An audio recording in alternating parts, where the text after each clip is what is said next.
I would like to call the special call meeting of the Henry County Board of Education to order on August 24th at 4:30 and turn it over to our superintendent, Dr. Davis, for Section B, informational items. I guess B1, Back to School 2020 update. Dr. Davis. Thank you, Mr. Chair, members of the board, and our Henry County community. Today I'll bring you informational item B1, an update on our back-to-school season here in Henry County schools. So it was actually in June of 2020 that, as an organization, we released 2 scenarios for our return to school in August of 2020, knowing this would be the most unprecedented preparation period we've ever undergone. Scenario 1 was to give families an option of whether their child learned on campus or an option of whether their child learned in a remote learning environment. Our scenario 2 that we planned parallel was to start fully virtually, knowing that a delay to that on-campus experience would be on the horizon. But it was actually on July 17th that the board convened in a special called emergency meeting to review what had been spiking numbers of new COVID cases and consider what became a very challenging recommendation and decision to start the school year with scenario 2 at a delayed date of August 17th. And as we shared at that time, that was a very challenging decision, but it was also not intended to be the decision for the school year. Instead, it was the right thing to do to start remotely at that time. And really, since that moment, all of the energy and the attention of the entire organization, of every profession in our organization, has been dedicated to making the fully virtual remote learning start to the new school year a success. I mean, we saw schools hosting digital versions of open houses, meet and greets. We saw resource distribution through the car rider lanes. We saw the distribution of print materials, supplies, devices, and we engaged in some of the most comprehensive and rigorous professional development and instructional planning that our professionals have ever experienced. And then, on August 17th, we did something that we have never done before. As a matter of fact, if you told us that what we were going to do on August 17th would be done, we would think you were crazy. But instead, we launched an entire school year for 43,000 students in a virtual environment.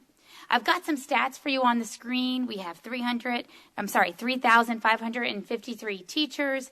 We hit a student enrollment peak on our third day of instruction at 43,284 students.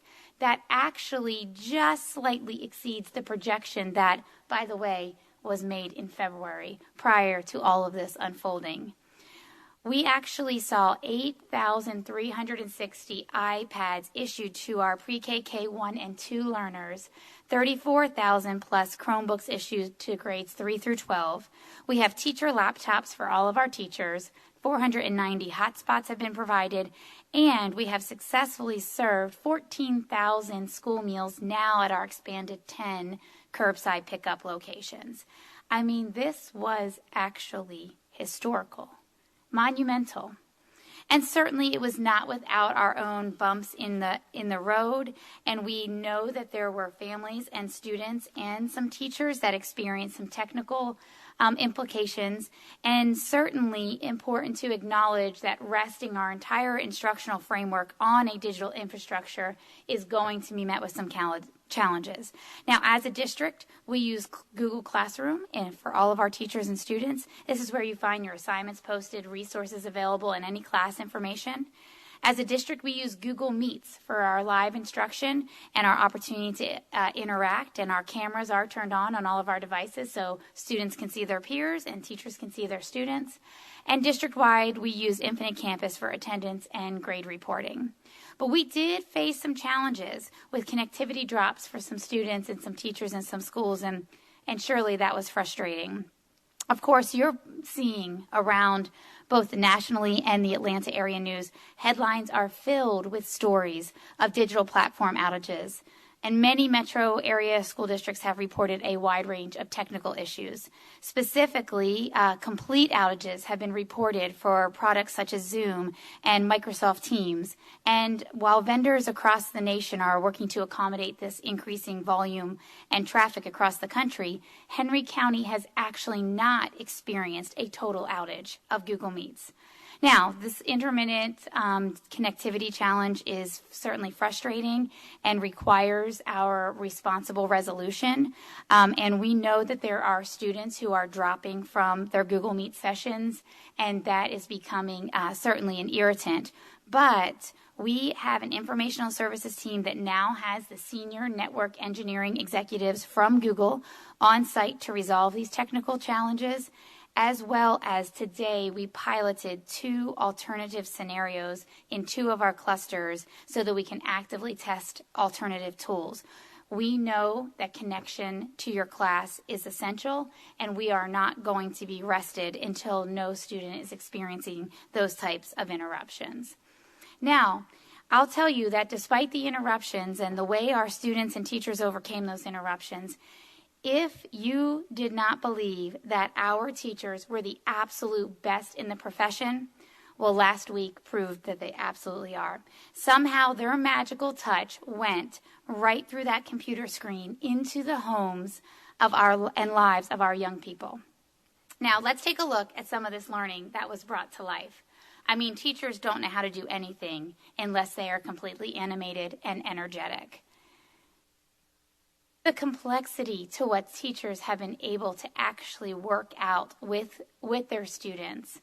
And I have a little snapshot that brings some of it to life.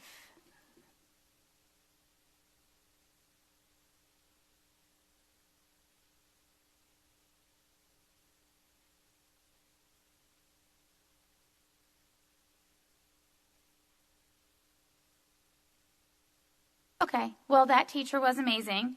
And actually was teaching a music class where she was able to have the students singing along with her, and then kind of laughed about how the families were singing along with her. And now this has become not just student instruction, but extending into sibling and family instruction. Really, our teachers were remarkable, and I saw a lot of messages saying there's no tired like teaching virtually tired, and the amount of energy and preparation is multiplied extensively in the virtual environment. So, members of the Board of Education, I believe there's so much to be proud of. There are still some opportunities for us to improve in our digital infrastructure in particular. But at this time, I'd actually like to pause midway through my report, Mr. Chair, and turn it back over to you to see if there's any discussion specifically about our remote learning start before we talk about what might be on the horizon. Thank you, Dr. Davis. Does any board member have any questions or comments for Dr. Davis about back to school? Dr. Nutt? I just want to say I can understand today was our first day back virtually, and it went well for 1 or 2 periods, and then all of a sudden the technology lost its mind. So I commend all of the teachers, the administrators, the students, and the parents for hanging in there, because this is new territory for everyone, and I just appreciate your support, because we're going to get through this. It's hard, but we're going to get through it. Thank you, Dr. Nutt. Ms. Cobb? Yes, thank you so much. I just feel like words are not sufficient right now just to express my gratitude to our teachers for what they have had to deal with to begin this school year. And I'm really sad the video didn't play, because I actually was blessed to be in the room with that amazing teacher at Rock Spring Elementary when she was so engaged with her music students. And believe it or not, this is her first year teaching music. She's been a kindergarten teacher. So it really was amazing and just heartwarming to see. And we could hear the little children's voices through the computer, and I have goosebumps right now just thinking about it. But I just wanted to say thank you for our teachers for really just pouring your hearts and souls out despite the issues with the technology that we've had, because you truly are amazing, and I'm so thankful. And I also want to express appreciation to Dr. Blanton and his team, because I know they are working, probably not getting any sleep at this point, trying to solve these connectivity issues, and just thank you for what you're doing to try to resolve that for our students. And I know it's going to get better, and because I know you, and I know how hardworking you and your team are. So I just wanted to say thank you for that. Thank you, Ms. Cobb. Ms. Pope?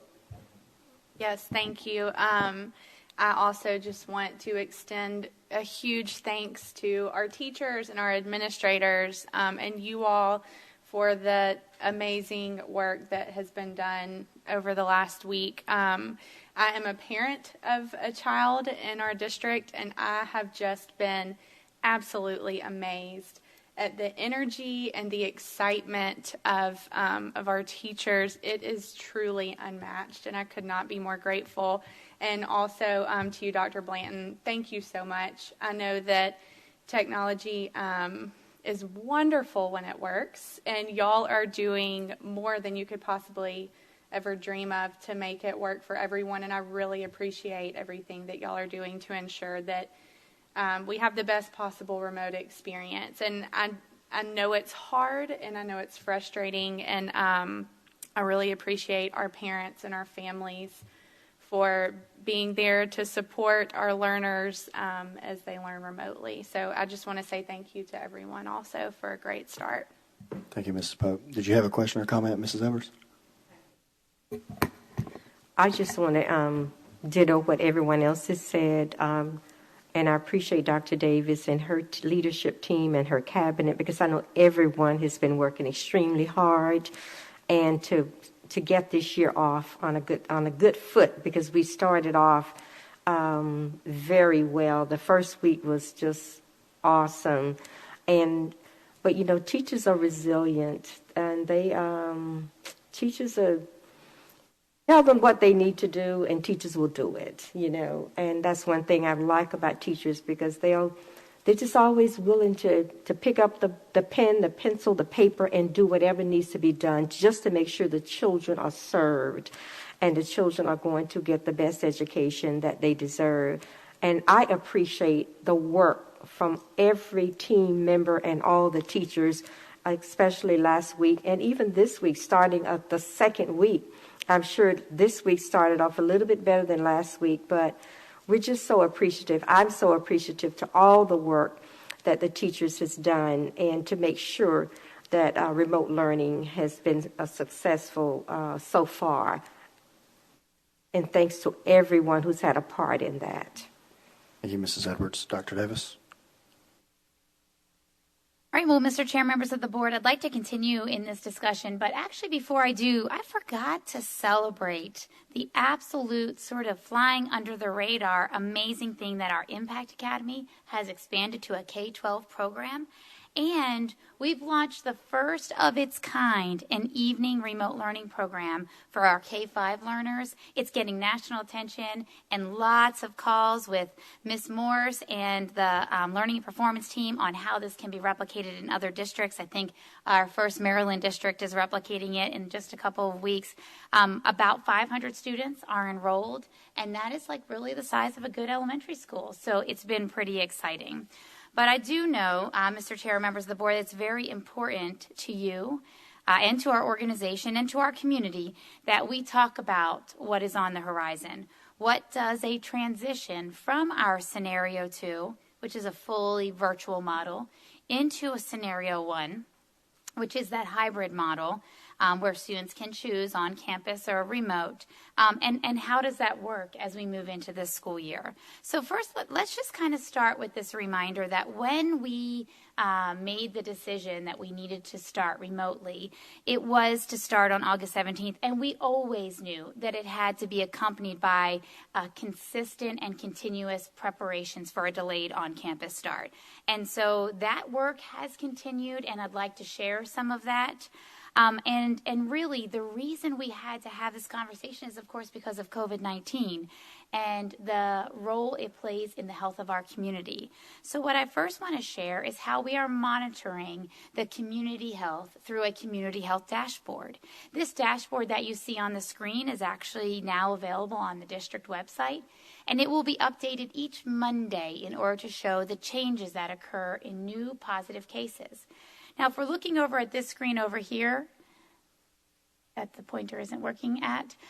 So on the top left, total number of cases is 4,117. That number is always going to be increasing. That number shows over the cumulative period of time since March how many total cases have been in Henry County. But if you go to the bottom left box, it says the 14-day new case rate per 100,000 people. You see this reported on through the media a lot. A lot of school districts are using this number.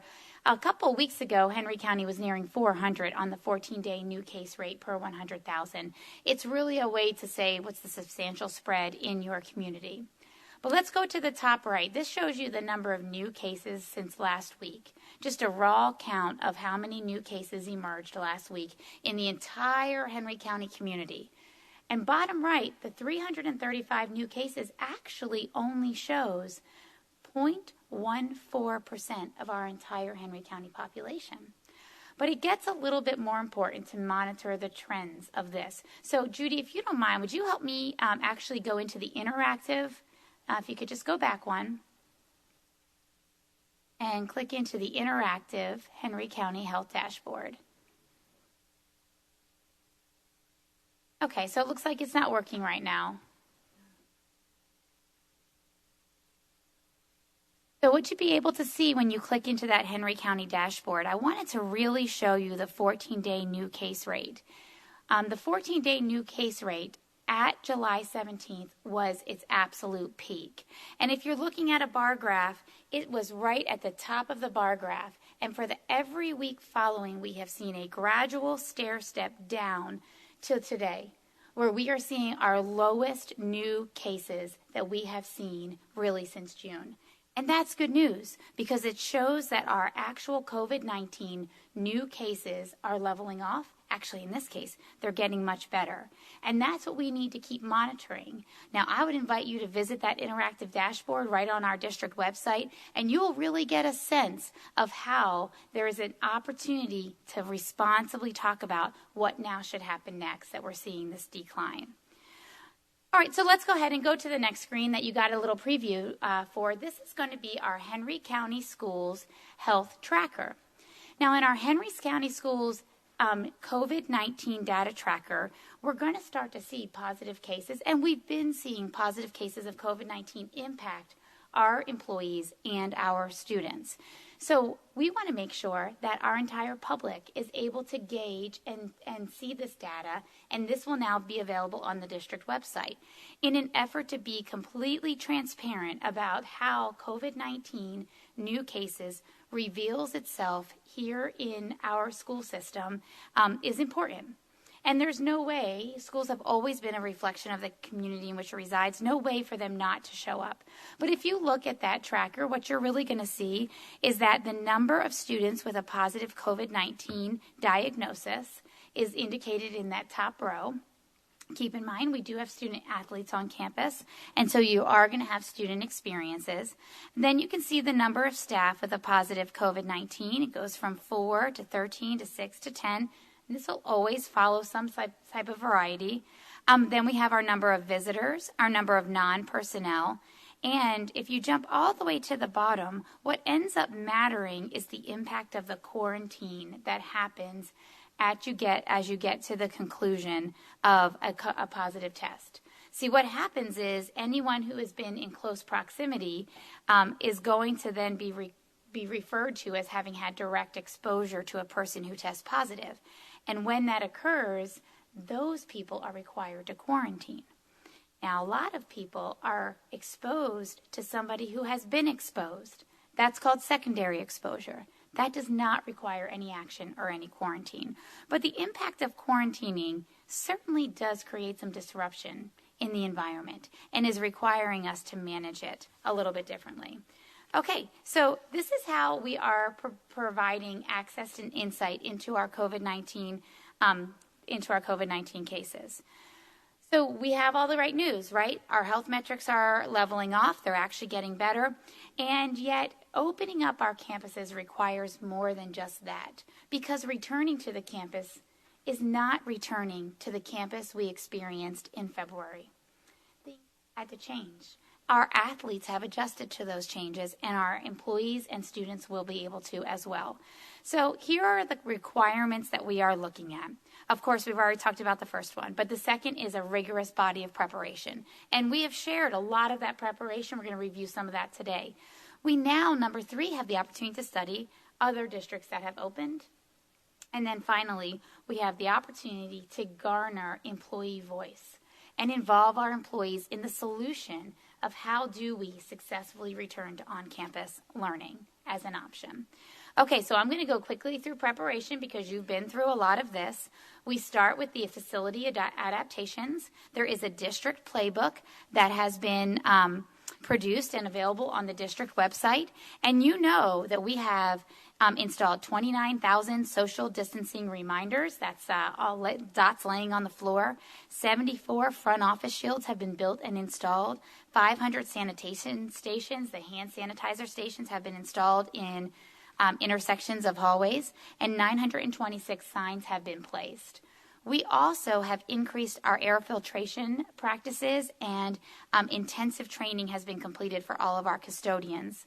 Also, our facilities and maintenance team has now delivered and distributed over 5,000 face shields to employees and 26,000 face masks to employees, as well as every employee receiving in total, we have distributed 354,000 sanitizing wipe containers for our employees. As a matter of fact, the image in the top right of the screen is an employee who's just been issued all of their materials. They have their mask on, their face shield on, and they're carrying their hand sanitizer wipes and hand sanitizer. And really, the commitment to our employees it really reveals itself in that. Okay, so we also know that our local schools have had to design subsequently their own playbook. Because just because we installed all that stuff doesn't mean our local schools have prepared the facility. So our local school playbook addresses how students will move throughout the halls, and you can see a map is demonstrated for you on an image there, how we will use the cafeteria and large spaces, and how classroom setup should maximize the distance between students, provide a personal space for students, as well as a place for storing their personal belongings. And that's how our local school playbooks have been adapted. We're also going through a good bit of training. Our custodian partners have been through intensive training and are regularly cleaning high-touch surfaces. And our bus drivers are preparing to go through more intensive training on the cleaning of our buses between routes, as well as loading and unloading techniques. And everyone else is slowly getting acclimated and trained with our COVID-19 protocol, as well as our expectations throughout the building. Okay, so I've talked about the preparations of the facility, the start to more training, and now let's talk about this gradual and staggered return of students and staff that has been underway. Now keep in mind, when we closed on March 16th, nobody could enter the facility. And after complete sanitization, air filters all swapped out, we've only begun the phase in of access to that facility in June. But now we have all employees that have returned in a phased-in approach. Even though some employees may now be working from home, they are all eligible to return to the facility. We had a summer school with 115 students. We have high school athletes, marching band, JROTC, and middle school athletes back on campus, and we are learning a lot. As a matter of fact, what we've learned is if there are COVID cases in the community, those COVID cases can and will occur inside school facilities, and they will result in quarantine for students and staff. We've learned that quarantining process can be disruptive, but it is manageable. And as long as there is you become accustomed to moving in and out of that quarantine environment, this can be doable. But I can't pretend that it's not disruptive. Quarantine is best avoided when distancing standards are maintained and our employees are really starting to realize the value of our responsible distancing throughout the organization. So now I want to invite you to visit our COVID-19 positive diagnosis protocol in our district playbook. And each one of our board members received the enhanced copy of our district playbook that is now available on the website. And I'm going to go through how this playbook has evolved, because this is now about a safe and healthy learning environment and what will happen when someone is experiencing COVID-19 symptoms. So that playbook is available on the website now, and it was just released this afternoon in its enhanced form. But this is where we start getting to talk about scaling our COVID-19 positive protocol for 43,000 students and 6,000 employees. And what does that look like, and how prepared are we to do that? So as you go through that playbook, there's guidance that comes directly from the DPH, because recall, we're not the actual public health authority in this matter. We are working with the Department of Public Health as such. And I think you get to a page that is probably most vital to reflect upon. Everyone wants to know what will happen if there is a COVID positive case on a school campus. And so the response protocol is articulated in this playbook. And when you're looking at this, what you're going to see is any individual, student, employee, visitor, any individual needs to report a positive diagnosis to the school, a school staff member. Ultimately, it will get to the school administrator, and as soon as it does, we will follow a very consistent protocol. And it, of course, starts with reporting that to the Department of Public Health. We do not get to operate in isolation on this topic. But when we do that, our local administrative team will start what's called a close contact investigation. The person with the positive diagnosis will actually be interviewed, and there will be a review of all of the time spent over the last 24 hours, and any individual that spent more than 15 cumulative minutes, less than 6 feet separated, will be considered a close contact. All of our close contacts will be actually contacted by phone. So as you can imagine, and as we have now experienced, that takes a minute. And I know people really want that general widespread communication to go out, but we feel really passionate about the close contacts receiving their notification by phone. So as soon as that is complete, those close contacts will be notified that they have to quarantine for 14 days. And once they have received that message, there will be an email message through Infinite Campus to anyone who is associated with that facility. So the employees of that facility would know that there was a positive diagnosis, you were not identified as a close contact, and there is no action required, but we want you to be informed. And when our students are back on campus, then that would be the same kind of conversation where the Infinite Campus message would go to the greater community.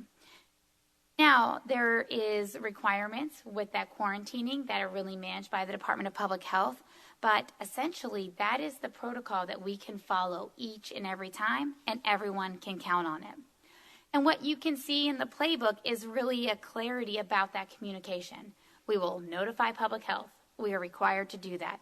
We will communicate to close contacts via phone. We will communicate to the rest of the impacted facility members by email through Infinite Campus.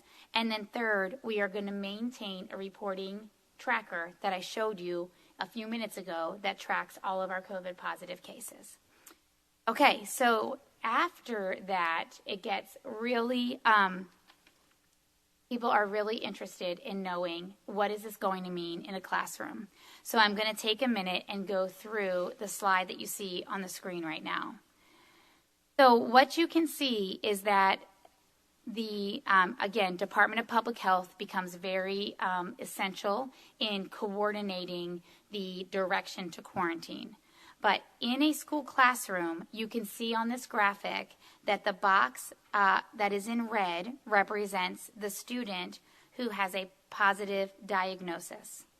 And they will, of course, be required to, monitor their health and stay quarantined. Every box in orange indicates what would be considered direct contact, and there would be required to quarantine. And everyone who's in green does not meet the criteria of direct contact.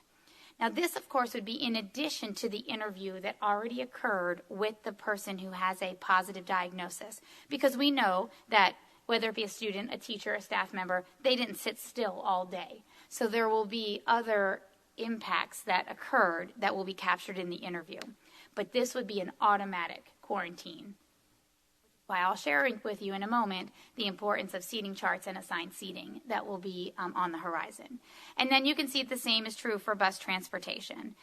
We know that facilities that are designed for buses and transportation, facilities designed for classrooms and schools, have not been designed to provide access to a public education and keep everybody more than 6 feet apart their entire transition and movement throughout a facility. And so this is a better depiction of the reality when we make that transition into the on-campus option. So you may want to study this and examine this more closely via our website, but I do want to then mention that once a student or an employee is required to quarantine, we will actually transition back into remote learning. This is why standing up and having success with an effective remote learning model is essential no matter what throughout the course of this year, because it is possible that students and teachers will move in and out of that environment in order to get this school year underway. And then finally, this has been obvious, and we've continued to say this, that of course we will have a complete sanitization of the identified area, and we will isolate it for 24 hours before it is brought back into use in the facility. But it is possible that the rest of the facility will not have to be impacted or experience any disruption. Okay, so that is the district playbook. Our school leaders and our school personnel are starting to learn about this process, and we'll have more training on this in the coming days and weeks. And then each of our schools will have a local playbook for COVID-19 positive cases. This is very similar to emergency planning that is already done by every school. You identify who's going to do what.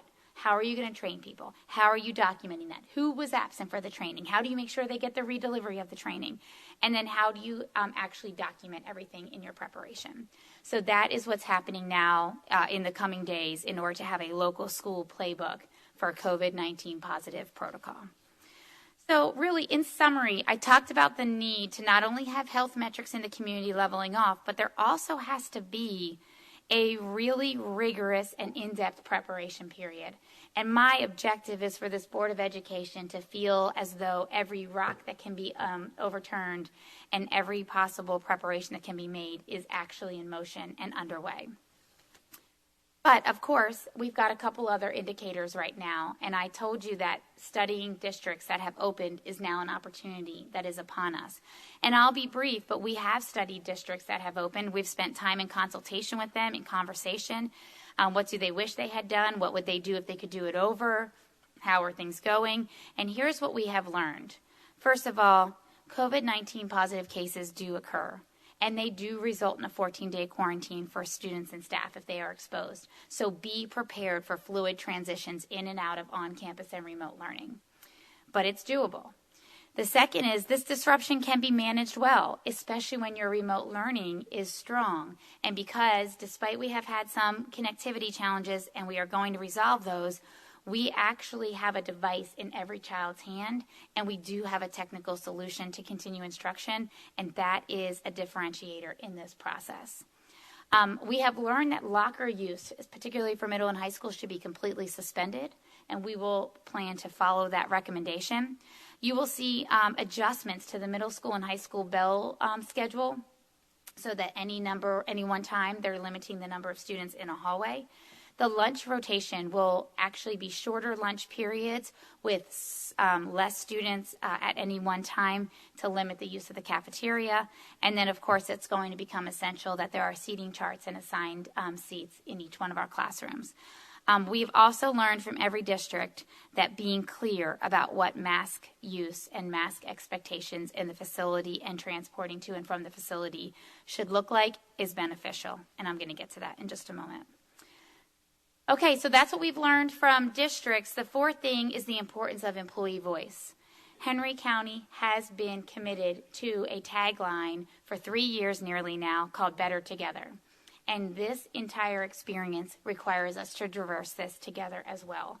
And so we have done some things to garner employee perspective along the way, but of course that will continue as we talk about the next transition. And so there's, of course, been focus groups with leaders, teachers, and parents to get us to this point. I, of course, have had my student advisory group giving me some student perspective. We've coordinated with other agencies in order to talk about the general state of Henry County. But our next steps is to be really dedicated to extracting the employee voice so that everyone contributes to the solution of how on-campus learning can actually be a reality for our system. So it really gets us to this key question. I know our viewers are asking, I know the board is asking, but thank you for letting me set the stage for what is necessary before we even ask the question, what is next? And I believe it starts with the reality that we have to sustain a strong remote learning option while we prepare for a transition to open the on-campus learning option. Now, the health metrics for Henry County are moving in the right direction. And therefore, I think it's time and responsible for us to talk about what this transition should look like and how do we approach transitioning from fully remote to a hybrid of choice.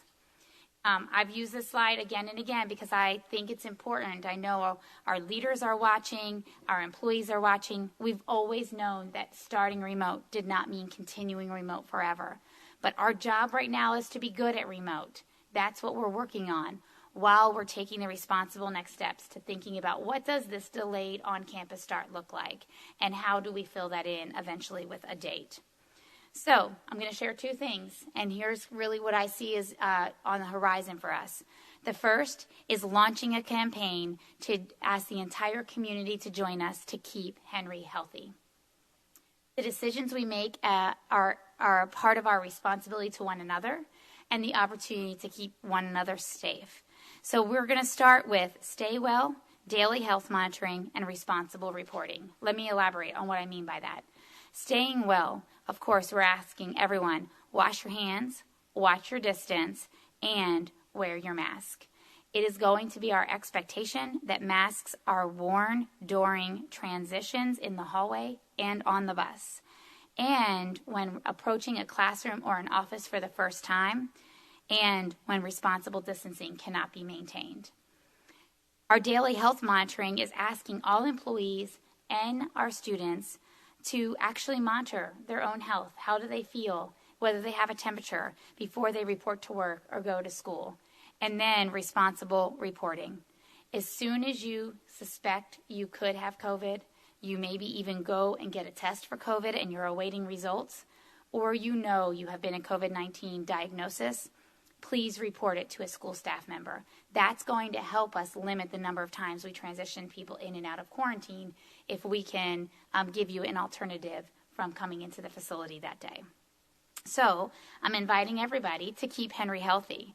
And when we're keeping Henry healthy and our numbers are staying leveled off, that means we get to start this conversation about a transition from full remote to a hybrid, which our hybrid is options. So I am actually taking a minute, just in case. We're using so many new words. I actually realized that there isn't going to be a word of the year like there always is. There's going to be like an entire new dictionary of the year. But in particular, right now, I'm going to use two words, full remote, which is what we're doing right now, where all K-12 students are remote, and some employees are expected to report to the work site, and some, including teachers, have an option of working from the work site or from home. The other definition is a hybrid. This is when families have an option of on-campus or remote learning, and our employees will be required to report to the work site unless that employee has a qualifying personal medical condition or a qualifying medical condition of a member of their household. And if appropriate documentation is provided, they could be eligible for an accommodation. So, of course, we want our most vulnerable employees to know that we have an interest in keeping them safe and well and want them to work in hand with their supervisor and HR in order to continue the current accommodations that we have available for employees falling in that category. All right, so full remote is what we're doing currently, and a hybrid is when we start giving people an option. Now, anytime I start talking about on-campus learning, I mean hybrid. I mean families will always have a choice of remote learning. But let's talk about what might be some staggered and gradual transition phases from our fully remote into our hybrid. So let's talk about phase one. Phase 1 would be when children of employees are actually eligible to come to campus with their parent. So remaining school-based employees who haven't already returned to campus would now return to the school campus, and they are eligible to bring their own children so that the processes and protocols can be learned by the employee, practiced, and prepared to teach students. But this would also be the phase in which our families need to confirm their opt-in choice and their transportation plan. There are families who made choices. As a matter of fact, 38,000 out of our 43,000 families made a commitment this summer of whether they wanted remote learning or on-campus learning. We now just need to confirm that that still is their choice, and if they need to make a change, we make that change and don't keep them on record for the wrong thing. But once that phase is underway, there's an opportunity to talk about phase 2. And phase 2 will be a student orientation period. I have belabored the changes made to our facilities and the way we move around our facilities. Well, we have children who now need the time and space to learn that. So in phase 2, when we come together through a student orientation period, this is for students to return for the sole purpose of learning the processes, the protocols, and the responsibilities of learning on campus. And we would actually break that down and have like a Monday, Tuesday model where students with the last name A through M would attend, and then a Thursday, Friday model where students with the last name N through Z would attend. And I'm calling this an orientation because this is really a chance to learn how to move through the facility and understand the responsibility for on-campus learning. Phase 3 is when elementary and middle school students would return completely, Monday through Friday, while we keep our high school students split on a schedule that is based on the last name, alphabet of their last name. So in order to do that, the complexity of movement around a high school that is a challenge to overcome is going to require just a little bit more routine and practice and commitment to the way to do that safely. But the objective would be to get to phase 4 when all students in all levels are able to return Monday through Friday. Now, a couple things I can't underscore enough. First of all, anytime I'm talking about on campus, I am continuing to believe that remote learning is an option for families and students who prefer that during this school year and as each of these phases unfold. But also, as we navigate through each one of these phases, we know that there have had to be pivots in other ways that we've made plans. So putting a framework of a plan together doesn't mean we stop monitoring the COVID-19 cases in our community. It also doesn't mean we don't learn something new and need to make an adjustment. We've been honest and transparent that we are a learning organization, and when we learn that something can be done better, we will make the adjustment instead of waiting for the experience. And honestly, I really want to emphasize that these phases are just beginning the structure. But there has not been employee voice, principal voice, teacher voice, student voice in the development of the logistics that a lot of people are going to want to ask detailed questions about. That will come. Like everything else we've done, we set the framework out, and then we bring contributions to design the logistics. And honestly, school's just not going to look quite like it did in February quite yet. But I believe this is an optimistic outlook that we are getting closer to the role schools can play and should play in the lives of kids and families. So I offer the staggered and gradual transition phase as the beginning of a conversation. And as this entire presentation has intended to provide, is that this is a season where creating a safe and healthy school environment is our utmost importance. And that's not going to happen without significant preparation. That keeping Henry healthy is on all of us, and I invite all of us to contribute to that good and noble effort to be kind to one another and to see ways to keep one another healthy. That our COVID-19 positive protocol is cumbersome, it is serious, and we are taking it seriously, but we intend to be consistent and transparent in the approach we take to communicating it. And that finally, this transition from fully remote where we are to a hybrid where there are remote and on-campus options is going to require a level of fluidity. Students, employees having the ability to move in and out of remote and on campus as the conditions require. But if anyone is capable of doing that, I'm certain that it is Henry County Schools. So, Mr. Chair, I turn this back over to you and am available for any discussion as we really think about what is on the horizon in this really long back-to-school season. Thank you, Dr. Davis. Ms. Cobb, did you have a... Yes, thank you so much. That was an amazing presentation, and I could not be more excited to hear what you just shared with us.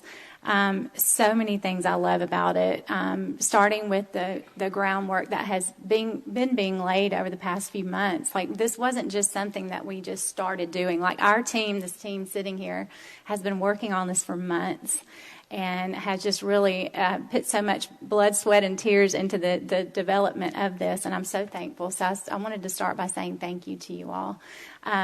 It's wonderful. I love that we are looking at other districts and what has worked and what hasn't worked for them. I'm excited about getting our kids back onto campus. I believe that's what we all wanted, but we wanted to make sure it was done the right way. And I believe that the extra time that we have spent developing this plan will allow us to be more successful in the long term, and that's what we really, all of us, wanted. And I love the Keep Henry Healthy, and as you shared, we're better together, and I think together we can do that. So I want to take this opportunity to encourage our community. Let's get our kids back in school. Let's stay healthy. Let's follow all of these suggestions that were given today, and we can do it. But what I really would like to ask is if we could get some dates assigned to these amazing steps that you just laid out, and maybe reconvene the board in another week or so and maybe talk about some dates. Would that be something that would be possible? Dr. Davis? I've been hesitant to put dates today. I'm really committed to our teachers and employees having the opportunity to get remote learning off the ground and doing it well. But I'd love to hear the discussion of the board, and am happy to certainly meet the board's expectations if that's the next step we see as a team. Okay, great. Thank you so much. Thank you, Mrs. Cobb. Dr. Nutt? After today, I'm so excited for Henry County students. Would this result, since we're going to have to, for example, I have a class of 28. So if that was 28 face-to-face, how would I do that? Because my classroom is not big enough to separate everybody. So how would we keep them safe but then have 28 kids in a classroom? So it is easy for us to really get deeply into the logistics, and having 50 school campuses is going to require our school leaders and our teams at local schools to also be involved in answering that question completely. But as a start, the reason we need to confirm the remote learning and on-campus options for families is because we need a confirmation of the number of students who actually intend to return to campus. Gotcha. We know from our July numbers there is no school that is at 100%. So there is no school that is going to try to bring all of their enrolled students back on campus. And so that'll be a starting spot for us. And then, of course, we're going to have to evaluate really by class so that we are able to provide the safest model possible. And we're seeing how other districts have done that, how you position desks in the room, how you use the media center for those instances where you might have a larger group, a larger class. Like, you just might have to think about using your spaces differently. But I'm optimistic that our continuation of remote learning as an option will in turn reduce the total number of students who are on campus at any one time. And really, it is a chance for us to allow teachers to be a part of that conversation about how they want to move through their class and how they're kind of making that transition in their minds. That's awesome. And would the same teacher who would be doing face-to-face, would she also do remote? So I think we're also in this case going to see schools need to create a variety of options. I think it's appropriate that the board be aware that I think there can be instances where there is a teacher who is on site who is teaching a full remote class. That's actually happening right now in a lot of our cases. But we also could see an instance where there is a remote teacher who has a qualifying health condition that would be teaching a class that's in person, and there needs to be supervision provided, potentially by a non-instructor. But I also think that we're going to see evolving the teacher who is actually doing both simultaneously. But there is a lot of work to be done in order to think about how do you have 10 kids in front of you and 10 kids on a screen, and how do you actually do that simultaneously. But we have had some thinking put towards that, and now need teachers to be contributing to that. And for sure, in our high schools, when we're talking about doing a split schedule, high school teachers, in order to have fewer in their class and manage the complexity of the transitions and movement that happens in high school, are going to then have to have a level of remote instruction.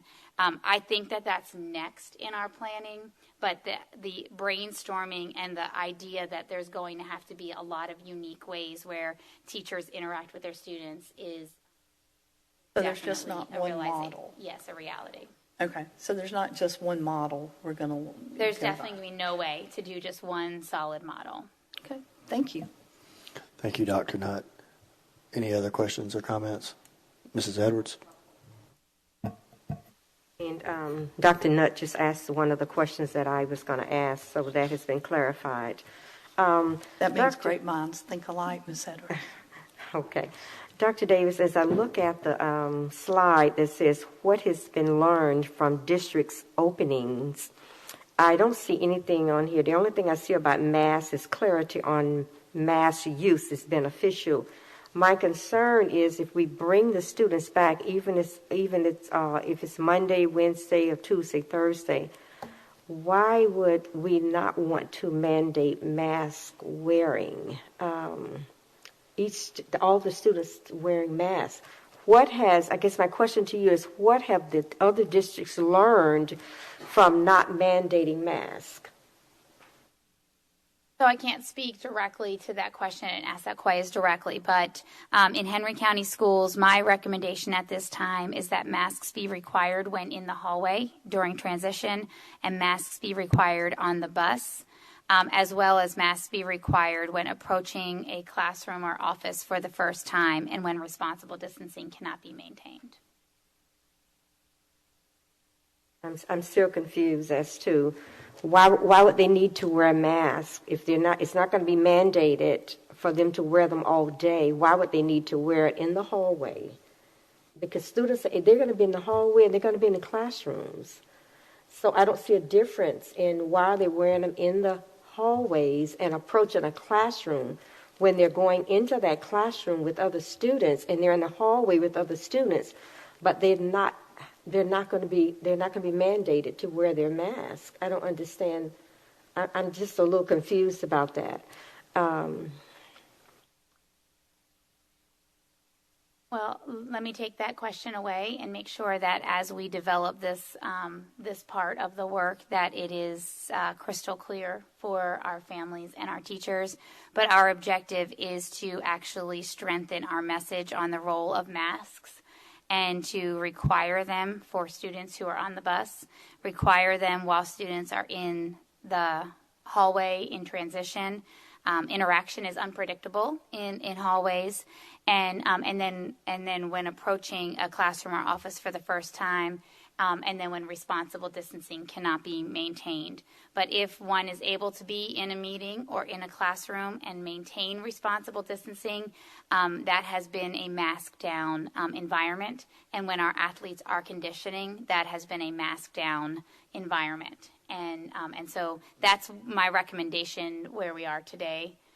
But I will take your concern and rework some of that language to make sure it's clear. Okay, my other concern is with the community entering the school buildings. So how is that going to be handled? So we're going to maintain, and our buildings are open by appointment only or pre-scheduled activity. That's our current status, and my recommendation would be that we maintain that status. And we're seeing a lot of good success with that, facilitated by our local schools. As a matter of fact, for our viewers that are watching, you probably noticed that our board has been able to reconvene its original seats because we've been able to put some dividers install some dividers so that we can begin to have a gradual return of the public to our public meetings. So I think we'll see some of those gradual steps on the next couple weeks. Okay, my last question is, and I'm sure the community has heard, as well as a lot of the board members and yourself probably, the word has come down from Washington regarding identifying teachers as essential workers, and that 14-day period of isolating themselves would not matter anymore, would not be anything that we need to be concerned about, or teachers would be concerned about, because they would be considered essential workers, which means if you've been exposed or not, you have to come back to work, and you can't be out the 14-day period. Yeah, that's been really important, evolving information from really the federal level. And right now, that is not in mandate form. But I believe in Henry County, by working together with our employees, following the protocol I just outlined, which does actually position the employee to potentially be quarantined, is really where we are today. But if we've learned nothing in this period, we have learned that the directives can change. And yet I believe our employees have been so engaged and critical to what we have developed to this point. That is not something that is changing the way we're doing this work right now. I will, of course, keep the board and our employees updated if that strengthens or becomes something that changes what I've just presented. And the last thing I want to say is this is a well-planned document here, both of them, the playbook as well, the Back to School 2021 information. It's been well thought out, well planned, and I appreciate that. And I hope our staff and teachers and community can appreciate all the hard work that has been put into planning the back to school face to face. Because as everyone else, the kids cannot be out of school forever. We must get these kids back in school. There's nothing more important than face-to-face learning. So this is just not normal. I don't think we'll ever go back to what we can call so-called normal, but we have to make it work however we plan to make it work. And because it's important that we get all of our kids back in school and our teachers, and we just have to work around the issues that we're facing to make sure that everybody is safe and we bring them back in a safe environment. Thank you. Thank you, Mrs. Edwards. Ms. Pope? Yes, thank you. I'm really excited about this. I want to just first thank you for the transparency. I know that is so important to our community.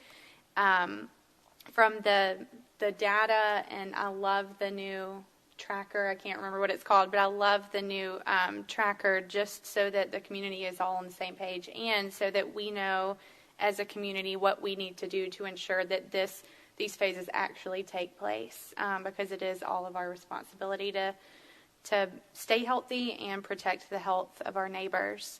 And I just want to thank you, Mr. Malcolm, for all of the hard work that has been done by countless people, but to get our facilities ready.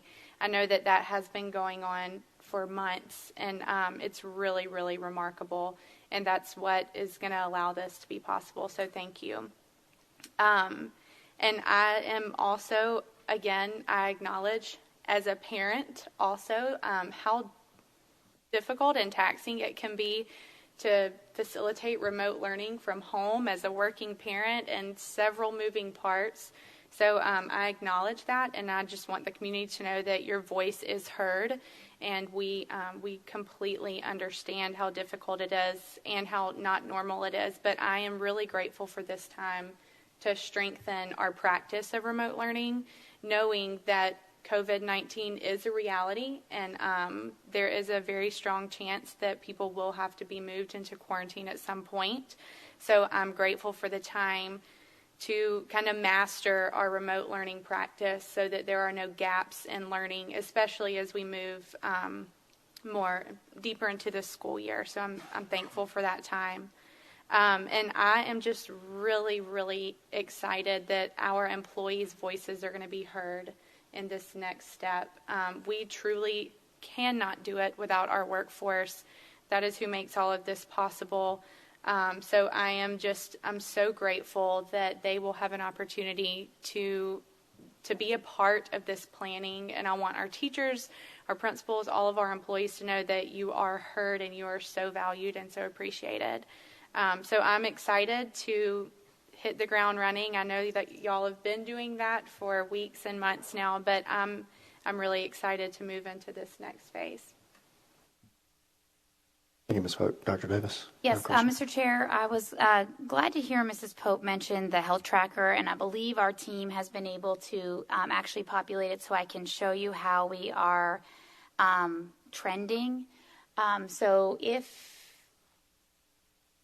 you actually hover over the new cases since last week, I'm sorry, could you stay on new cases since last week? That would be great. Okay, so that top bar is actually that week of July 17th. And that was the week that this board convened and said this spike is disconcerting and possibly indicating not a good time to open our school campuses. That was a heavy day for us because we had really been 100 miles an hour preparing for on-campus learning. But then notice in each week that's followed, we are starting to see the movement in the right direction. And that is incredibly encouraging. And I'm thankful to just give you a glimpse as to how we're staying informed by what leveling off of our new COVID cases could look like.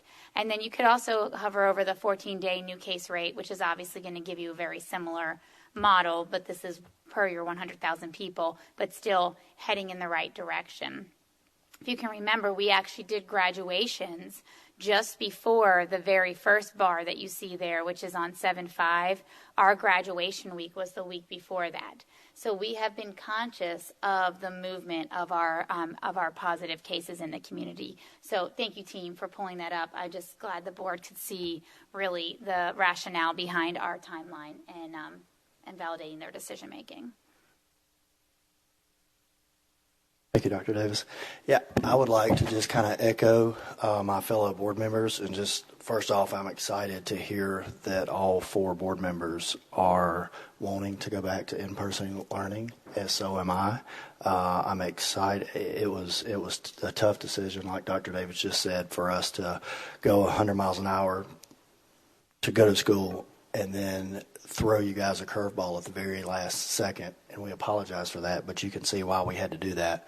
But from then until now, the plan that was just shared, I mean, it's just so amazing at the time and effort and this entire team and district has put in to make Henry County Schools the safest place to learn and I guess the healthiest place to be, because it's like Ms. Pope just said, it's here, it's not going anywhere. The kids need to be in school. The parents need to do their jobs, and our teachers need to do their jobs. So I'm excited that in one of the phases that it's going to have the teachers mandatory reporting back to school. I like that. And I'm just excited to see the plan. I'm excited for the teachers to be reporting back in hopes the children will soon follow. And like Ms. Cobb said, I think we got census from all board members. I'm excited to see some dates out beside that. I know you guys will, be ready, but I think all the board members are ready to go back to school. So, are there any other questions or comments from any of the other board members? All right. Anything for you, Dr. Davis? Thank you for the opportunity to have this important dialogue. I'm walking away knowing that the board would like to reconvene in a short period to look at something with a little more specificity around this. I'll give you a chance to actually process the concept of the staggered and gradual phases. And I know this board has been consistent. We've been measured. We have taken steps wisely. Our objective is not to overlook details, but it is not because we don't have a shared commitment in this entire organization that schools play a vital role in the lives of families in the community, and we too want our doors to be open at the right time. And so I think this has been a great dialogue, and we take a step forward, and I look forward to reconvening shortly in order to get more specificity around the staggered and gradual return. All right, thank you, Dr. Davis. Thank you. We'll now move to the next section of the agenda, which is D, executive session. Do I have a motion to go into executive session for the purpose of personnel? Oh, I skipped a super important. My apologies, Ms. Willis. Next section of the agenda, I marked it off on my sheet, are business items that we'll be taking action on tonight. C1, our FY21 final budget. You've heard the recommendation from Dr. Davis to have a motion to approve C1. I move that we approve C1. There's a motion. Is there a second? Second. There's a motion and a second. Is there any discussion? All in favor of approving FY21 final budget, raise your hand. All right, budget is approved. Now we will move to Section D, executive session. Do I have a motion to go into executive session for the purpose of personnel? I move we go into executive session for the purpose of personnel. All right, there's a motion. Is there a second? Second. Motion and second. All in favor of going into executive session for the purpose of personnel, please raise your hand. All right, we're now in executive session and we'll return momentarily.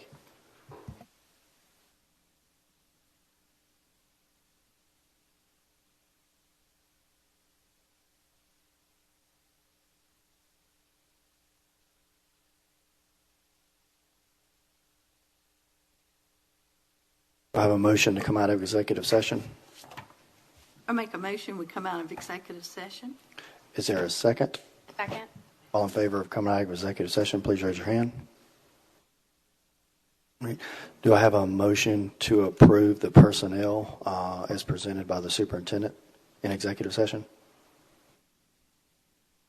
I move that we approve the personnel presented in executive session. There's a motion. Is there a second? Second. Motion and second. Any discussion? All in favor of approving the personnel, raise your hand. All right. Personnel is approved. And if there's no other business before this board this afternoon, this meeting is adjourned.